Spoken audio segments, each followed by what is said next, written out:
Hello friends, welcome back to Delicious Kitchen.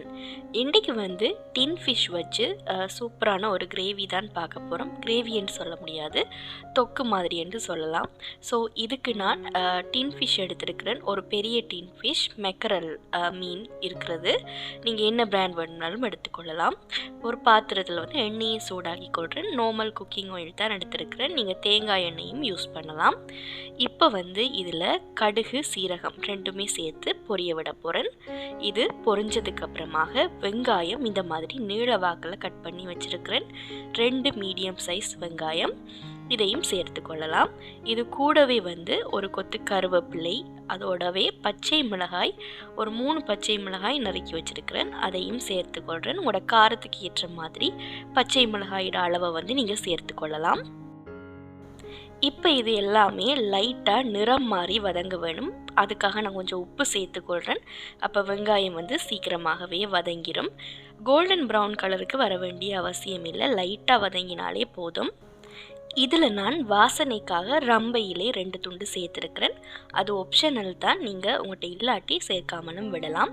1/4 teaspoon அளவுக்கு மஞ்சள் தூள் சேர்த்துருக்கிறேன். கூடவே வரமிளகாய் தூள் 1 மேசைக்கரண்டி அளவுக்கு சேர்த்துருக்கிறேன். உங்களோட காரத்துக்கு தகுந்த மாதிரி நீங்கள் அதையும் சேர்த்து கொள்ளுங்கள். இந்த வரமிளகாய் தூள் வந்து மிளகாயை லைட்டாக எண்ணெயில் வறுத்து அரைச்ச தூள். இப்போ இது வந்து ஒரு 30 செகண்டுக்கு வதங்கினதுக்கப்புறம் நல்ல பெரிய தக்காளி இந்த மாதிரி நீளவாக்கில் கட் பண்ணி சேர்த்துருக்கிறேன். ஒரு தக்காளி தான் சேர்த்துருக்கிறேன். பெரிய தக்காளி என்றதால சின்னதாக இருந்தால் 2 சேர்த்துக்கொள்ளலாம். இப்போ இது லைட்டாக வதங்கினதுக்கப்புறம் இதை மூடி போட்டு வேக விடலாம். இது வந்து நல்லா மசிஞ்சு வேகிற அளவுக்கு வேக விட வேணும். ஸோ ஒரு 5 நிமிஷம் நான் லோ ஃப்ளேமில் இதை குக் பண்ணி எடுத்துருக்கிறேன். இடைக்கடை வந்து கிளறி விடுங்க, இல்லாட்டி அடி பிடிச்சிடும். தக்காளி வேகிறதுக்கு கொஞ்சம் தண்ணி தேவைப்பட்டால் நீங்கள் தண்ணியும் சேர்த்து வேக வைக்கலாம். நல்லா இந்த மாதிரி மசிய வேணும். கரண்டியால் வந்து நல்லா மசிச்சு கொள்ளுங்கள். நான் இப்போ கொஞ்சமாக தண்ணீர் சேர்த்துக்கொள்கிறேன், ஒரு 1/4 கப் அளவுக்கு. ஸோ நல்லாவே வந்து தக்காளி வெந்து வந்துடும். இப்போ தக்காளி எல்லாமே நல்லா வதங்கி நல்ல தொக்கு கன்சிஸ்டன்சிக்கு வந்ததுக்கப்புறம் நான் டின் ஃபிஷ்ஷில் இருந்து அந்த டின் ஃபிஷ்ஷில் அந்த முள் எல்லாத்தையுமே எடுத்து வச்சுருக்கிறேன். அந்த தண்ணியையுமே வடிகட்டி எடுத்துட்டேன். நான் அந்த உள்ளே இருக்கிற தண்ணி குக்கிங்க்கு யூஸ் பண்ணுறது இல்லை.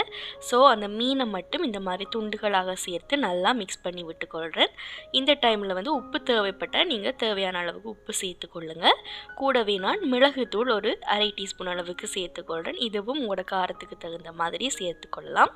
மிளகுத்தூள் இந்த மாதிரி லாஸ்ட்டில் சேர்க்கும் பொழுது இதில் டேஸ்ட் வந்து ரொம்பவே நல்லா இருக்கும்.